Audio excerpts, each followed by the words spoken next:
Well, more than 60 leaders from Cincinnati regional businesses were in Toronto, Ontario last week as part of the Cincinnati Chamber's Leadership Exchange.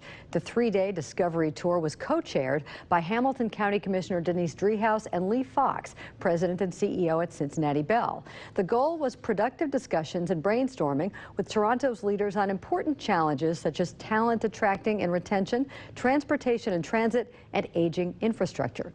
Business Courier publisher Jamie Smith was one of the participants. He is joined this morning by Jill Meyer, President and CEO of the Cincinnati USA Regional Chamber, to talk about the trip. Jill and Jamie. Thanks, Peg. Jill, thanks for being here today. Thanks for having me. And Long time no see. Yeah, thanks for allowing me to go on that three-day trip. It was remarkable. Well, thank you for taking the time. It was a commitment to ask 60 leaders to spend 3 whole days, and we're grateful that they did, and grateful that you did. And we will say 3 long days. 3 long days. We got up early and we finished late. That is true. Now, she talked a little bit about what the goal was. In kind of a short way, what would you sum as the main purpose of the Chamber, getting these leaders to go with you? You know, in a nutshell, I would say that as we look at the tremendous momentum we have, all of the great things happening, it was an opportunity for us all to take one step back, look at a city that is best practices in so many ways, has truly become a city of that next tier, to have us go there, learn from them, gain some inspiration for what we are really building here, and help us as we move into our next phase of building that, get some new inspiration. Well, I know the Chamber did a great job of getting a lot of good things on the agenda. Was there any wow factor that you came back with that says, hey, this is incredible? You know, there are so many. Toronto is doing so many things really well.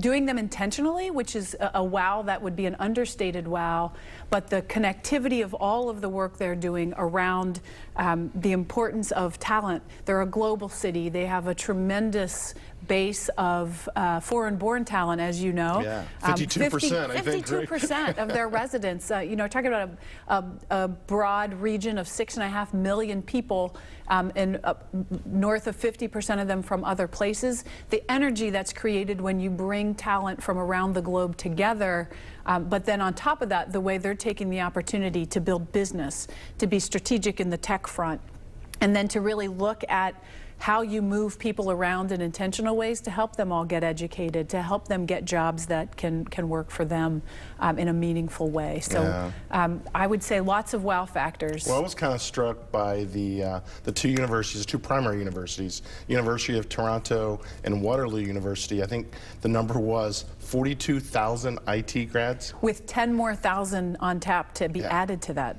Yeah, that's remarkable. That's what you call getting ready for the industry that you need. Absolutely. I mean, I'm sure we would be very happy to have that many grads coming out of our local institutions. Those numbers are astonishing anywhere you go, but they have been intentional about it. Well, you keep using the word intentional. I think that's another thing that I picked up was no matter who was leading our discussion, whether it was the transportation people, whether it was the tech people, whether it was the education people, they all gave us the same exact story about that region, and it didn't matter what they were talking about.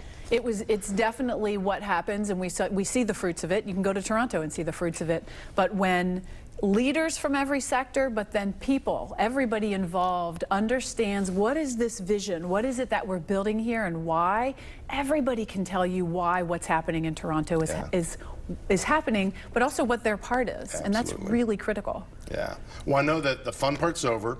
The work now begins because we want to take learnings that we got from there, and we want to just kind of, again, gain leaders that weren't there, tell a story, and come up with a plan, right? Absolutely right. Yeah, well, I can't wait as we get on to that next step. I'd love to have you back on and just kind of keep our audience updated on what happens because of this trip. I would welcome the opportunity because, as you said, we're well on our way, but we have work to do. Absolutely. And so let's do it. Absolutely. Well, thank you so much for everything the Chamber does, but thanks for taking the time to set up such an important voyage. Thank you, Jamie. All right.